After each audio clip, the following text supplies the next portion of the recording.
निकाय चुनाव के बाद इन धुरंधर नेताओं की अग्नि परीक्षा होगी शुरू।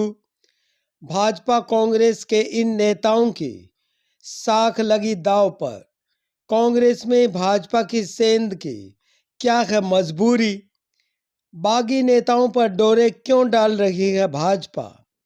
हिसार में एक तरफा चुनाव का ढिंढोरा कितना कारगर? और भाजपा में जाने वाले कांग्रेस नेताओं के सियासी वजूद पर देखिए ये खास रिपोर्ट।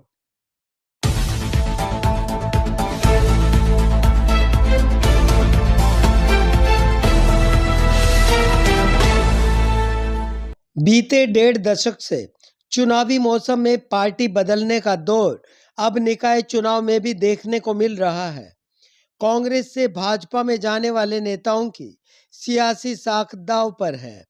निकाय चुनाव का परिणाम कांग्रेस नेता भूपेंद्र हुड्डा और प्रदेशाध्यक्ष उदय भान के लिए भी अग्नि परीक्षा से कम नहीं है। कुमारी शैलजा व रणदीप सुरजेवाला का निकाय चुनाव में हस्तक्षेप नदारद है। भाजपा ने नेताओं और मंत्री पद अधिकारियों को मैदान में उतार दिया है। ऐसे में अब की बार निकाय चुनाव पार्टी बदलने वाले नेताओं की साख के लिए भी चुनौती बन गया है।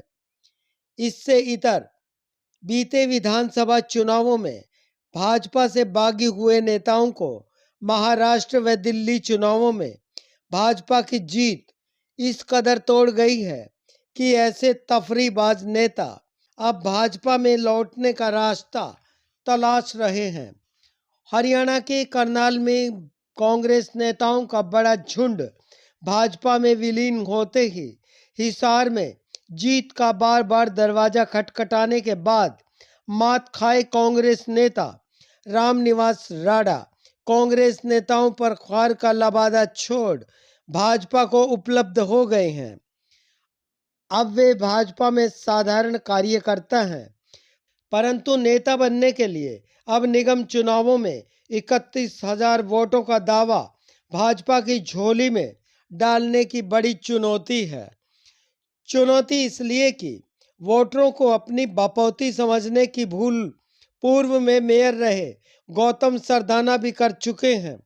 इसी भूल का खामियाजा बीते विधानसभा चुनाव में भाजपा से टिकट न मिलने पर निर्दलीय मैदान में उतरे तो झोली में समझने वाले मतदाता छू मंत्र हो गए। लोगों के हितों की लड़ाई लड़ने के लबादे में लिपटे ये नेता लोगों के मशवरे पर राजनीतिक दल बदलने का दावा तो करते हैं, परंतु अपनी सियासी इच्छाओं की पूर्ति के लिए पाला बदलने वाले नेताओं के लिए फिलहाल भाजपा एक बड़ा सियासी मंच बन गया है। कभी कांग्रेस में मुख्यमंत्री पद के दावेदार रहे कुलदीप बिश्नोई भी फिलहाल भाजपा के कार्यकर्ता हैं। उन्हीं के सिपे सलार रहे रामनिवास राणा ने कांग्रेस में ताकतवर हुड्डा गुट से टक्कर तो ली और शैलजा गुट में संघर्ष किया, परंतु चुनाव के साथ हुड्डा गुट से भी हार गए। इस हार का मलाल उन्हें भाजपा में ले तो आया। अब भाजपा की जीत में इन नेताओं को कांग्रेस की हार और खुद की जीत दिखाई देने लगी है। अब देखना यह कि निकाय चुनाव में दलों की अदला बदली करने वाले नेताओं को उनके पूर्व में चहेते रहे मतदाता कितना समर्थन देते हैं। फिलहाल तो हिसार के निकाय चुनाव में मेयर पद को लेकर भाजपा कांग्रेस आमने सामने है।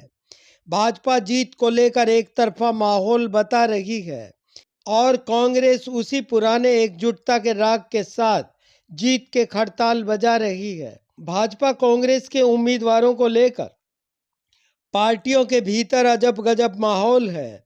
पार्षद पद के दावेदार आने वाले समय में डिप्टी व सीनियर डिप्टी मेयर के सपनों से लैस हैं। दल बदले नेता पुराने साथियों की दगाबाजी का बदला लेने की फिराक में हैं। भाजपा से बागी हुए नेता फिर से दगाबाजी छोड़ भरोसे का अलख जगाने को बेताब हैं। इन सभी के बीच निकाय चुनाव में भाजपा के शीर्ष नेताओं द्वारा दी गई टास्क को मंत्री पद अधिकारी और उम्मीदवार पूरी करने में जुटे हैं। भाजपा के सांसद नवीन जिंदल और पूर्व मंत्री डॉक्टर कमल गुप्ता को चुनाव के इस एक ही रथ में सवार कर दिया गया है। इधर कांग्रेस हाईकमान ने हरियाणा के गुटबाजों की निकाय चुनाव में एक साथ ड्यूटियां लगा दी हैं। चुनावी होड़ परवान पर है। शहर की सरकार चुनने का ये चुनाव सियासी अखाड़े में है। कुछ दिन पहले एक दूसरे को कोसने वाले अनेक नेता अब गलबैयां लिए आपके सामने हैं। बहरहाल कांग्रेस हो या भाजपा या फिर अन्य दल व बिना दल के सब नेता सिर्फ और सिर्फ मतदाताओं के हितों के लिए मरे जा रहे हैं। आप अपना वोट इन नेताओं की झोली में डालकर इन्हें जीवन दान जरूर दें और चुने शहर की सरकार, अपनी सरकार। फिर भी इन नेताओं के लिए आप कोई इतर इत्तेफाक रखते हैं तो कमेंट बॉक्स में ज़रूर साझा कीजिएगा। Page eight known channel subscribe नहीं किया है तो ज़रूर करें।